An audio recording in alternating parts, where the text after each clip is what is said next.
কিছু নোনতা খাবার ইচ্ছে করলে আর হাতের কাছে যদি কিছু না থাকে তাহলে কাঁচা আলু দিয়ে তোমরা তৈরি করে নিতে পারো কাঁচা আলুর অর্ধচন্দ্র। আর দেখতে ভীষণই সুন্দর লাগে, খেতেও দুর্দান্ত স্বাদের হয়।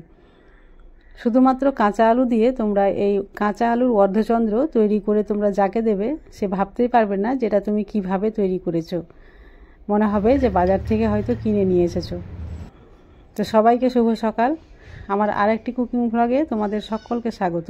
তো সকাল সকাল আমি চলে এসেছি এই যে কিচেনে সব কিছু নিয়ে। তো তোমরাও চলে আসো, কারণ আজকের যে রেসিপি সেটা একেবারে ইউনিক রেসিপি, তো তোমরা স্কিপ করলে কিছুই বুঝতে পারবে না।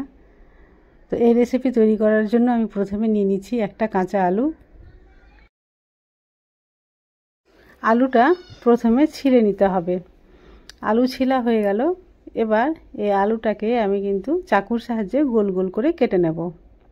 এক ধার থেকে গোল গোল করে প্রথমে কেটে নিতে হবে।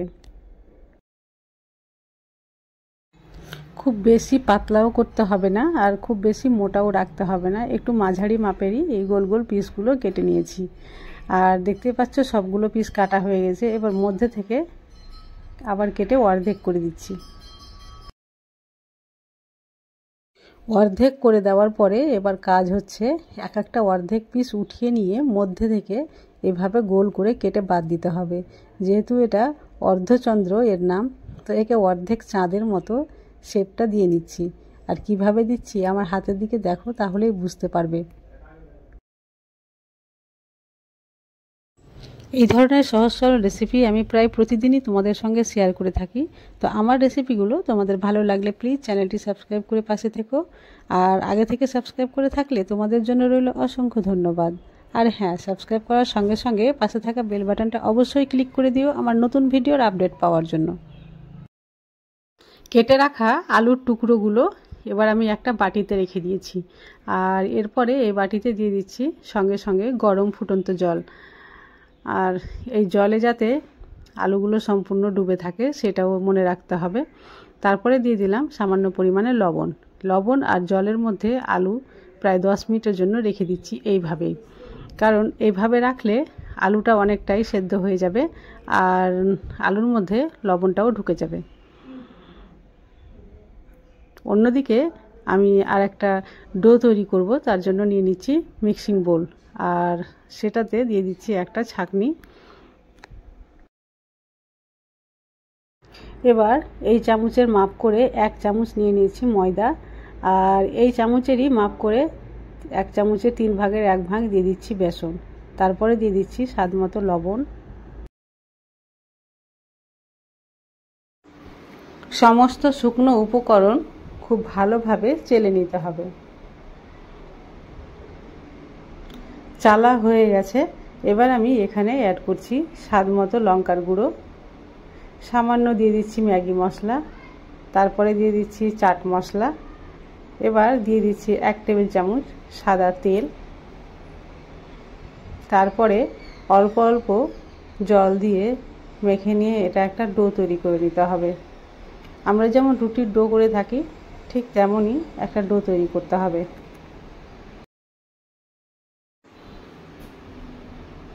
ডোটা রেডি হয়ে গেছে আর দেখতেই পাচ্ছ কেমন ডো তৈরি করেছি। ঠিক এই রকমই একটা সফট ডোয়ের দরকার ছিল। এবার এই ডোটাকে আমি রেস্টে রেখে দিচ্ছি 10 মিনিটের জন্য। 10 মিনিটের মধ্যে এটা সেট হয়ে যাবে। এবার অন্যদিকে যে আলুর টুকরোগুলো সেট হতে দিয়েছিলাম, মানে সেদ্ধ হতে রেখেছিলাম গরম জলে, সেগুলো কিন্তু অনেকটাই সেদ্ধ হয়ে গেছে। তো এবার জল থেকে উঠিয়ে নিচ্ছি, জল ঝরিয়ে ভালো করে একটা প্লেটে রেখে দিচ্ছি। আর টিস্যু পেপার হয় বা মোটা তাওয়েল হয়, সেটা দিয়ে এভাবে চেপে চেপে সম্পূর্ণ জলটা মুছে নিতে হবে। যদি আলুর টুকরোর গায়ে যদি জল থাকে তো পরে আবার সমস্যায় পড়তে হবে। জলগুলো সম্পূর্ণভাবে মুছে আমি সাইডে সরিয়ে রেখে দিলাম। আর যে ডোটা রেডি করে রেখেছিলাম সে ডোটা কিচেন স্ল্যাপে এইভাবে একটা রুটি বেলে নিচ্ছি। তবে সম্পূর্ণ ডোটা থেকে একটাই রুটি বেলবো এবং বড় করে বেলে নেব।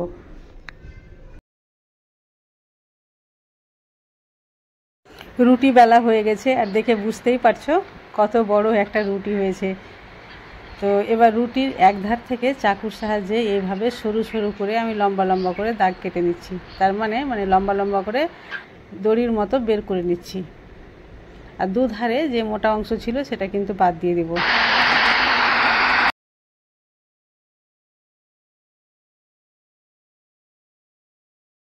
এবার আমি এই ডিজাইনটা কিভাবে তৈরি করছি আমার হাতের দিকে দেখো, তাহলেই বুঝতে পারবে। একটা আলুর টুকরো নিয়েছি আর যে দড়িগুলো কেটে কেটে রেখেছিলাম রুটি থেকে সেগুলো নিয়েছি, আর একটা একটা করে এইভাবে র্যাপ করে দিচ্ছি। এইভাবে র্যাপ করতে করতে যেখানে ছোট হয়ে যাচ্ছে তারপরে সেখানে আরও একটা জয়েন্ট দিয়ে এইভাবে র্যাপ করে নিচ্ছি। পুরোটা এইভাবে র্যাপ করে নিয়ে দুই দিক থেকে মুখটা বন্ধ করে রেখে দিচ্ছি। আর দেখো সবগুলো কত সুন্দরভাবে তৈরি হয়ে গেল। তৈরি করাটা খুবই সহজ, আর যেহেতু সব রকম মশলা মিক্স করা রয়েছে তার জন্য খেতেও টেস্টি লাগে। দেখতেই পাচ্ছ সবগুলো খুব সহজে এবং অল্প সময়ের মধ্যে তৈরি হয়ে গেল, আর দেখতে দুর্দান্ত হয়েছে। চলো এবার এগুলোকে ভেজে নিলেই কিন্তু তৈরি হয়ে যাবে আমাদের আজকে নোনতা অর্ধচন্দ্র। তো গ্যাসের ফ্লেম অন করে আমি একটা কড়াই বসিয়ে দিয়েছি, আর কড়াইয়ে দিয়ে দিলাম সাদা তেল। তেল গরম হয়ে গেছে তাই আমি এগুলো একটা একটা করে দিয়ে দিলাম। তবে হ্যাঁ, গ্যাসের ফ্লেমটা একেবারে মিডিয়াম টু লোয়ে রাখতে হবে, না হলে উপরটা পুড়ে যাবে আর ভেতরের আলু কিন্তু সেদ্ধ হবে না। মিডিয়াম টু লোয়ে রেখে সময় নিয়ে কিন্তু এটা ভাজতে হবে, আর ভাজার পরে ভিতরটা হবে একেবারে সফট, আলুটা সেদ্ধ হয়ে সফট হয়ে যাবে আর উপরটা হবে মুচমুচে। তো এইভাবে উল্টে পাল্টে একটু লাল লাল করে ভেজে নিলে খেতে দুর্দান্ত লাগে। এইভাবে উল্টে পাল্টে 5 থেকে 7 মিনিটের মধ্যে সম্পূর্ণ ভাজা হয়ে গেছে, আর দেখতেই পাচ্ছ কালারটা কত সুন্দর হয়েছে। এবার আমি একটা সার্ভিং প্লেটে সার্ভ করে দিচ্ছি। সবগুলো ভাজা হয়ে গেছে। আওয়াজ শুনে এতক্ষণে নিশ্চয়ই বুঝতে পেরে গেছো যে কেমন মুচমুচে হয়েছে। ভিতরটা একেবারে সফট আর উপরটা মুচমুচে, খুবই সুস্বাদু এই অর্ধচন্দ্র নোনতা। এই যে দেখো, তো তোমরা একটু হঠাৎ করে অন্য কিছু খাওয়ার ইচ্ছে করলে এই ধরনের তোমরা তৈরি করে নিজেরাও খেতে পারো, আবার অন্যদেরও সার্ভ করতে পারো। আলুটা দেখো ভেতরে কতটা সেদ্ধ হয়েছে। তো আজকের রেসিপি তোমাদের কেমন লাগলো আমাকে অবশ্যই কমেন্ট করে জানাবে। যদি ভালো লাগে একটা লাইক করে দিও, আর বেশি বেশি করে শেয়ার করিও। আর এই ধরনের রেসিপি পেতে হলে আমার চ্যানেলটি অবশ্যই সাবস্ক্রাইব করে দিও। আজ তাহলে এই পর্যন্তই, আবার আসবো অন্য কোনো রেসিপি ভিডিও নিয়ে। ততক্ষণ পর্যন্ত তোমরা সবাই সুস্থ থাকো, ভালো থাকো।